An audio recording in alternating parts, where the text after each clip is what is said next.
What's up, everybody? Brothers, sisters, psychonauts, and seekers of truth. It is Ananka, and welcome to my bazaar.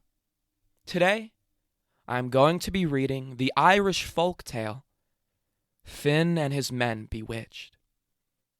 This one was written by Jemmy Reddy and Wexford Patrick Kennedy in 1866. With all that being said, let our story begin.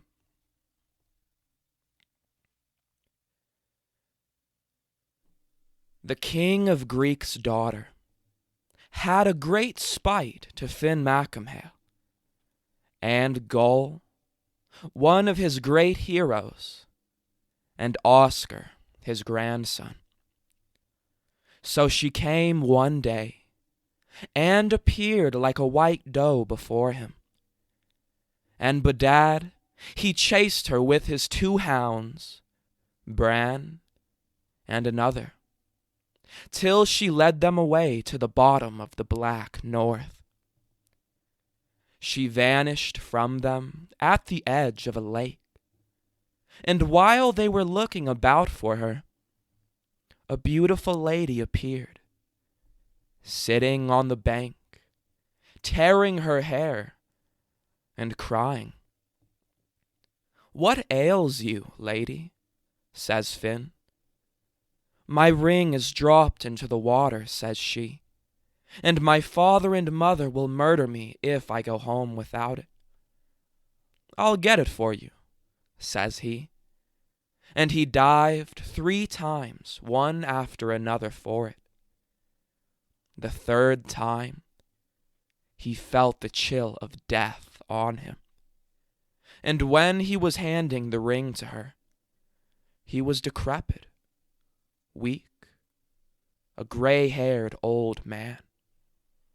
"Now," says she, "maybe you'll remember the king of Greek's daughter, and how you killed her husband and her 2 sons.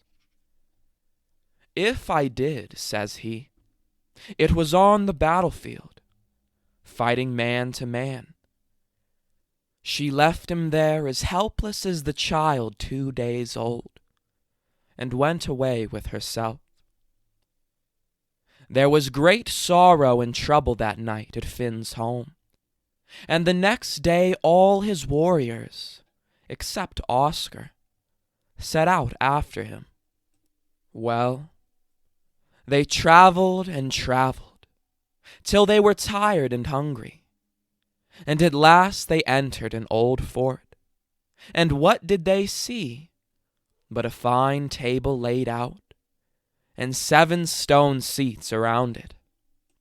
They were too hungry to make much ceremony, so they sat down and ate and drank.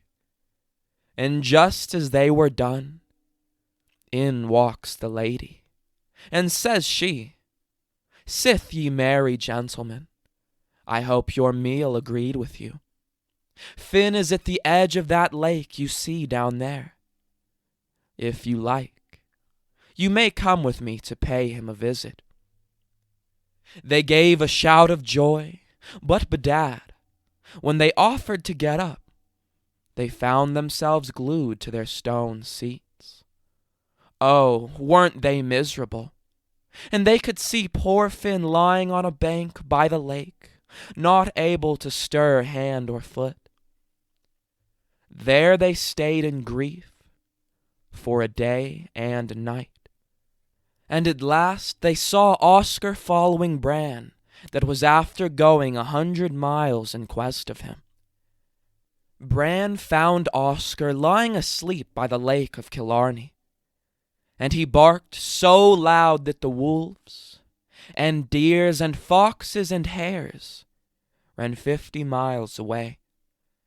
The eagles and kites and hawks flew 5 miles up in the sky, and the fish jumped out on dry land. Never awake did Oscar wake, and then Bran bit his little finger to the bone.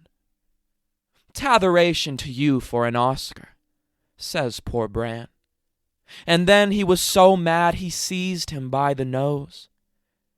Very few can stand to have any liberty taken with the handle of their face. No more did Oscar.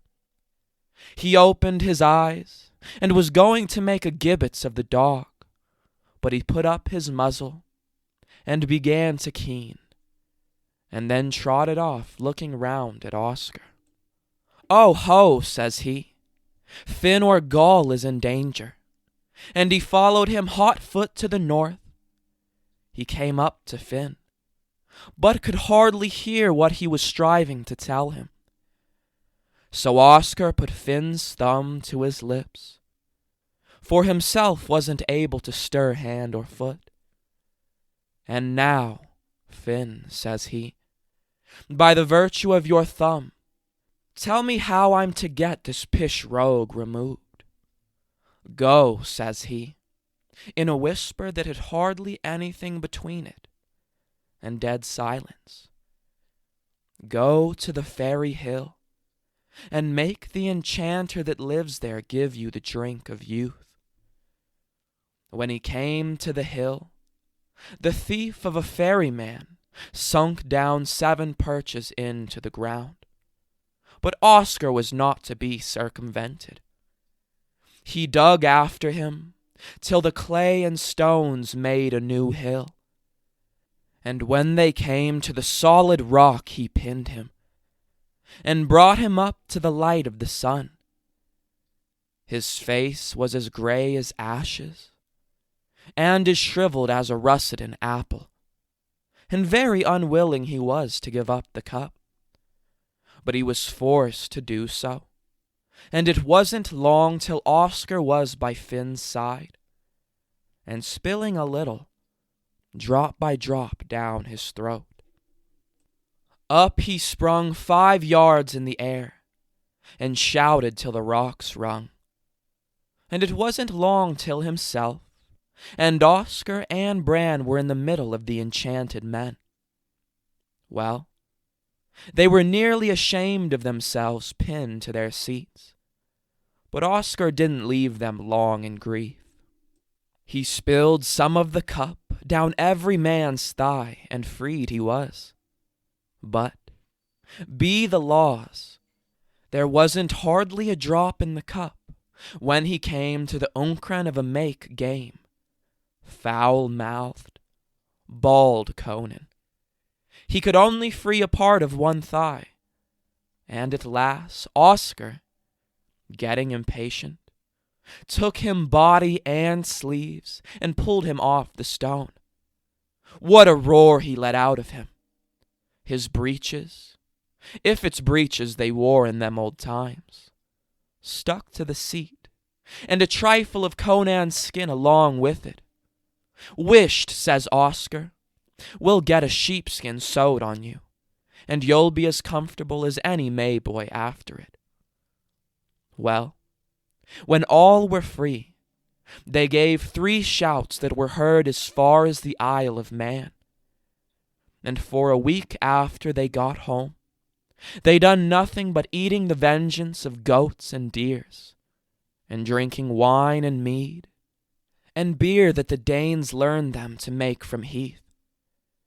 And gentle and simple might go in and out, and eat and drink, and no one was there to say, "Who asked you to visit us?"